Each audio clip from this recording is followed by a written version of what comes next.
Bonjour à tous.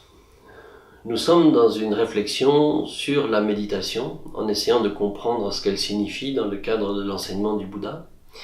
Et nous avons commencé par voir ce que n'est pas la méditation.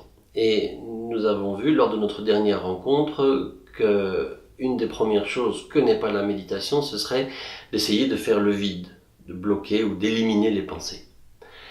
Cette fois, il y a un deuxième écueil que nous allons explorer, c'est le fait que dans la méditation, nous recherchions des expériences. En fait, on pourrait prendre la méditation comme un espace d'expérimentation de sensations nouvelles.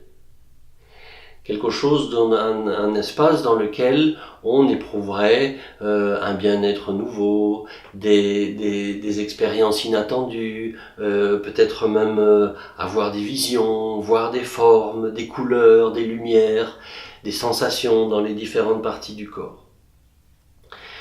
Et à ce moment-là, la méditation, on pourrait dire, devient fascinée par cette recherche. On n'est plus en train d'observer ce qui se passe, on est subtilement en train de rechercher quelque chose qui n'est pas encore arrivé. Et si c'est déjà arrivé, on va à nouveau être à sa recherche, essayer de rencontrer à nouveau telle ou telle expérience. Mais quand bien même des expériences viendraient fleurir notre méditation, qu'en ferions-nous par ailleurs ? Quelle serait leur utilité, sinon, au bout du compte, de s'y attacher et, comme je viens de le dire, d'essayer de les retrouver à nouveau.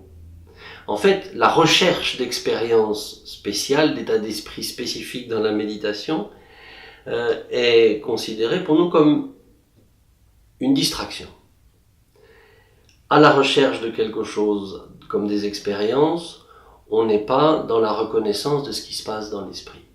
Mais ici, il y a une ambiguïté, c'est qu'en fait, une méditation bien menée, un entraînement qui s'installe sur la durée, va faire que les expériences vont s'élever.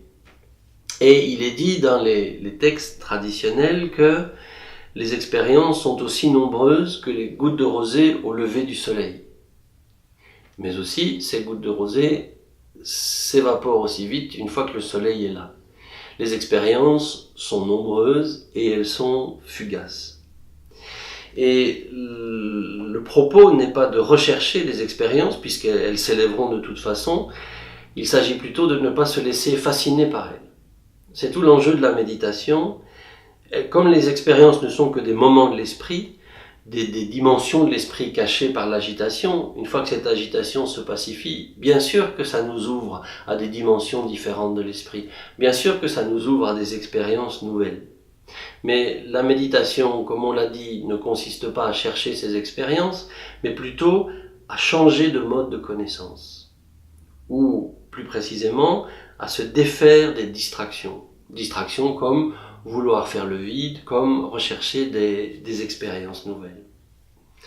En fait, le propos de la méditation, c'est de se donner l'opportunité de percevoir clairement nos fonctionnements, de voir comment l'esprit fonctionne de façon confuse, et puis progressivement de se libérer de ces fonctionnements.